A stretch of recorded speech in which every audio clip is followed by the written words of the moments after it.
You know the drill. If your phone starts acting weird or you suspect it's been compromised, the go-to advice is always the same. Just do a factory reset. Wipe the data, start completely fresh, and the problem is gone, right? Logically, it makes perfect sense. And to be fair, a factory reset actually does wipe out about 95% of standard malware. But in this explainer, we're going to map out the hidden zones in your device where advanced threats actually survive. We're going to dig precise into your phone's hardware architecture to understand exactly why a simple format just isn't enough to clear out top-tier threats. So here's our roadmap. We're going to cover the factory reset myth, dive into smartphone anatomy, look at some documented malware cases, explore the unformattable baseband, discuss reflashing from scratch, and finally break down a clear hierarchy of risks. Let's start with Section 1, the factory reset myth, and why wiping your data simply isn't enough. Like we said, it's easily the most common piece of technical troubleshooting advice out there. But does a factory reset actually work against a sophisticated, targeted attack? Well, I want to be very precise here because we're not about sensationalism.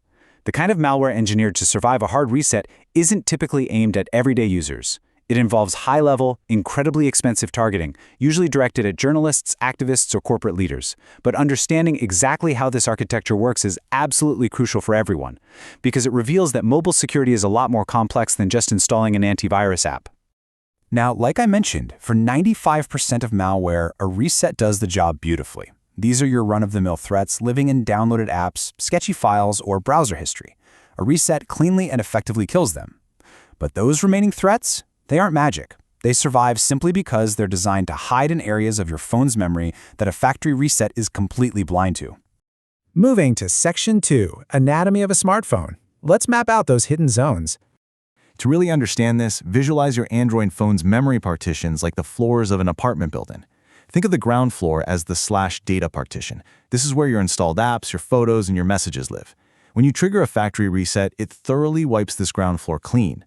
But then you have the upper floors, the /system and /vendor partitions. These hold the actual operating system itself, the core drivers, and essential libraries. The thing is, they are mounted as read-only when your phone boots up. A factory reset literally never touches them. So, if an attacker manages to gain root access and plants malware on these upper floors, it's just going to comfortably survive any standard reset you try. Now, standing guard over this entire building is the bootloader. Before Android even begins to boot up, the bootloader performs a critical check called verified boot. This is a fantastic security concept. It's essentially a cryptographic signature chain that verifies those upper floors haven't been tampered with. If the system partition has been altered by malware, the bootloader detects the anomaly and flat-out refuses to start the device. It's your primary line of defense. But, and this is a huge but, if the bootloader itself is unlocked or compromised, this vital guardian just disappears. An attacker can modify whatever they want, and the compromised system will boot up like nothing's wrong. Section 3. Documented malware cases. Let's look at when persistence is actually real. Let's step away from theory and ground this in reality with specific cases documented by security researchers. Take xHelper, which was discovered back in 2019. It successfully survived factory resets on certain budget Androids because the malicious code was actually pre-installed as a system app inside that untouched /system partition we just talked about. Then you have Mediatek rootkits. ESET researchers found cases where budget devices arrived with malware directly embedded in the factory firmware before the user even turned the phone on for the first time. That's a full-blown supply chain compromise. And finally, let's talk about Pegasus, the highly sophisticated spyware from NSO Group. We really need to bust a myth here. Pegasus is incredibly dangerous due to its zero-click stealth capabilities, absolutely. But on modern, non-rooted devices, it typically lives in the RAM or the data partition. Because of that, a factory reset usually wipes it out. We have to be careful not to confuse sophisticated stealth with firmware immortality. Section 4. The unformattable baseband. We are descending deep into the hardware now. Here is where things get truly fascinating because we're moving into the deep, unformattable hardware layers of the device. You see, your phone actually relies on two main processors. The first is the application processor. This runs Android. It's what you actively see, touch, and interact with every day. But entirely separate from that is the baseband processor. This chip has one job: handling your radio communications, your calls, texts, 4G and 5G connections, and it runs on its own proprietary operating system. Android cannot read the baseband's memory, it cannot audit it, and it certainly cannot format it. This strict hardware separation introduces a very specific architectural vulnerability, particularly in older chipsets. It's called direct memory access, or DMA. DMA is a hardware feature that allows the baseband processor to directly access the phone's main RAM, and you can probably see where this is going. Because of DMA, if there's a flaw in the baseband, an attacker can directly read from or write to Android's memory without ever having to interact with the Android OS itself. This mechanism is exactly how IMSI catchers, which are essentially fake mobile cell towers, operate. Researchers from the University of Berlin and the Chaos Computer Club practically demonstrated this. By sending malformed radio messages, attackers could execute code remotely right at the baseband level on certain Qualcomm and Exynos modems. And remember, no antivirus app on your phone can see this happening. A factory reset won't clear it either, because the baseband has its own completely isolated flash memory. The only actual fix here is a direct firmware update from the hardware manufacturer. Section 5. Reflashing from scratch. Let's talk about the radical solution. Let's take a calm, pedagogical look at what you can actually do if you suspect a deep compromise on your device. The reality is, your options depend entirely on the hardware in your hand. For the vast majority of standard consumer Androids, like your typical Samsung, Xiaomi, or Oppo, the bootloader is strictly locked down by the manufacturer. You simply cannot legally unlock it to reflash those lowest-level partitions. If malware takes root in the system partition of those phones, your only realistic safe option is to recycle the device and get a new one.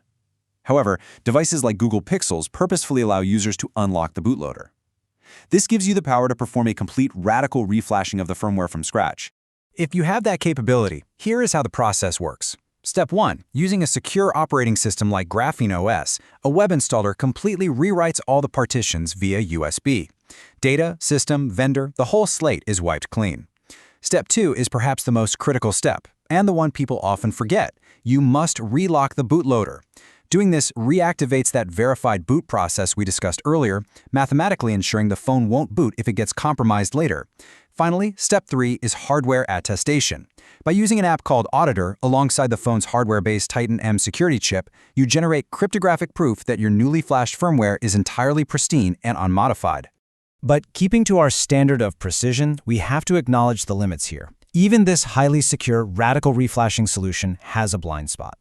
Reflashing Android, even with a hardened system like GrapheneOS, cannot replace the baseband modem firmware. All Android systems must rely on the proprietary modem firmware provided by companies like Qualcomm. That is simply an unavoidable dependency built into modern mobile hardware. Which brings us to Section 6, Hierarchy of Risks. Understanding your device's trust levels. Let's summarize everything we've mapped out today into a clear, structured hierarchy of trust. At level 1, we have the /data partition. This is where 99% of malware lives, and a standard factory reset successfully fixes it. Level 2 covers the /system and /vendor partitions. A reset won't touch these. Here you require a full reflash, which is straightforward on a Pixel, but exceptionally difficult elsewhere. Level 3 is the bootloader and verified boot. If this chain of trust breaks, the solution is a complete reflash, followed by relocking the bootloader and utilizing hardware attestation. Finally, level 4 is the baseband firmware. This is the ultimate blind spot. It is entirely out of your control and relies purely on the manufacturer to push updates. So while a factory reset is a wonderful tool for a very specific perimeter, it is definitely not a universal cure. You shouldn't implicitly trust a system if you cannot personally verify its foundations. And if your device's manufacturer doesn't even give you the tools to verify those foundations, well, that's a pretty critical piece of information to consider the next time you're in the market for a phone. So I'll leave you with this final thought to chew on. Have you ever experienced strange device behavior even after a reset? And do you truly trust your manufacturer's firmware updates? Think about it.